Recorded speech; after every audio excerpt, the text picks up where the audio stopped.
Altså jeg blev ydmyg og meget beæret over, at der er så mange SF'er, der har stemt på mig. Og det må jeg jo tage... Jeg tager det på en måde, at de synes, det er godt, at jeg stiller op, og at de gerne vil have, at jeg fortsætter. Og det er jeg selvfølgelig enormt glad for. Det handler jo om, skal vi arbejde ud af krisen, eller skal vi spare os ud af krisen? Og jeg vil arbejde ud af krisen, og det bliver mit hovedoverskrift i valgtiden. Jamen, det er Odense 3. kreds, jeg også er valgt i dag. Og Odense 3. kreds er en spændende kreds. Det er jo den anden største SF-kreds på Fyn. Men jeg tror mere, vi skal se det som, at vi fører jo en fælles valgkamp for hele Odense.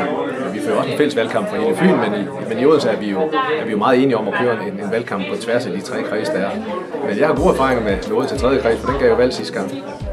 Med min baggrund, så er det jo klart, at jeg prøver jo at tale meget som, hvad skal man sige, nogle af de sager, som sådan almindelige lønmodtagere går og tumler med, fordi hele min egen baggrund er jo som fagforeningsformand, og før det var jeg jo tømrer i mange år, og jeg synes måske nok, at sådan det vi kalder almindelige LO-arbejdere har en for lille stemme i det politiske.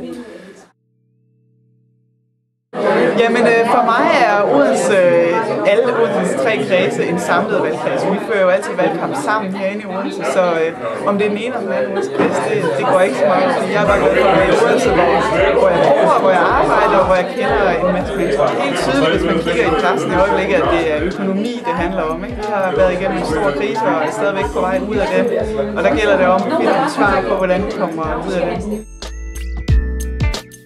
Jamen, jeg er jo bare så glad. Jeg var faktisk rigtig spændt, og synes, der var rigtig mange gode kandidater. Så jeg er rigtig glad, og har sådan, nu kan vi komme i arbejdstøjet, og nu kan vi begynde at arbejde på det næste. Så det, der i hvert fald bliver fokus på nu, som vi skal arbejde på alle sammen, det er jo, at vi bliver i stand til at omsætte den udmelding, der lige kommer fra SF og fra Socialdemokraterne omkring den nye økonomiske udspil. Jamen, det er gået maks tilfredsstillende for mig. Jeg har fået min ønskekreds, Middelfartkredsen, som jo også dækker min hjemkommune, som er Nordfyns Kommune. Så der glæder jeg mig utrolig meget til at skal føre valgkamp som det primære sted. Kerneområderne på skoler, på daginstitutioner, på ældreområdet, det er i høj grad der, vi skal fokusere og sætte ind. Ja, jeg er meget tilfreds med valget. Jeg synes, jeg fik et meget positivt og overraskende resultat, så jeg er rigtig godt tilfreds at have fået Faaborg-kredsen med Ærø. Jeg vil jo gå til valg på, at jeg kommer fra udkantsdanmark, jeg kommer fra Langeland, og så er jeg meget imod udlicitering. Jeg synes, at det offentlige skal blive i den offentlige sektor.